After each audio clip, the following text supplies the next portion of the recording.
Fragrance హిల్స్‌కి వెళ్ళిన bus number 375 ఓ అప్రహిత mystery. 1995 November 14 China Beijing నగరం. రాత్రి 9 గంటల 30 సమయం.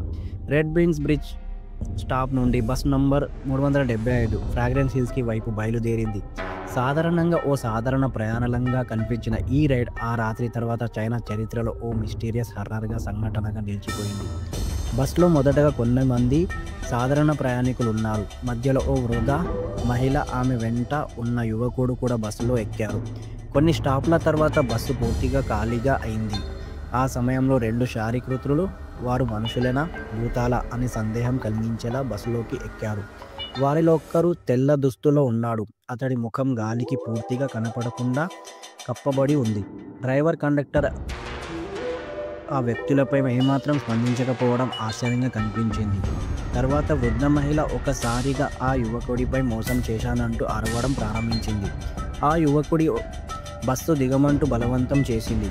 బయటకి వచ్చాక ఆమె అంగీకరించింది. నిజానికి నిన్ను కాపాడడానికి అలా నటించాను. వాళ్ళు మనుషులు కావు, వాళ్లకు షాడే లేనే లేదు. దీంతో యువకుడు షాక్లోకి వెళ్ళిపోయాడు. రేపటి ఉదయం బస్ కనిపించలేదని వార్త వచ్చింది.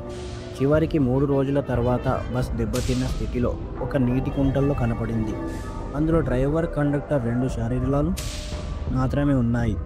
మిగతా ప్రయాణికులు ఎవ్వరూ కనిపించలేదు. వికారమైన విషయం ఏమిటంటే బస్సులో ఫ్యూయల్ పూర్తిగా నూతనంగా ఉంది. అంటే ఆ 3 రోజులు అది ఎలా అంగిందో ఎవరికీ అర్థం కాలేదు.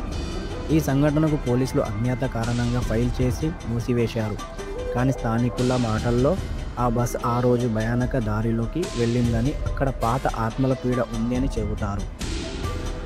నిజంగా అదే జరిగింది లేక ఇది ఊహ, మీరే నిర్ణయించండి. కానీ జాగ్రత్త, బస్ నెంబర్ 375 గురించి రాత్రి వేళలో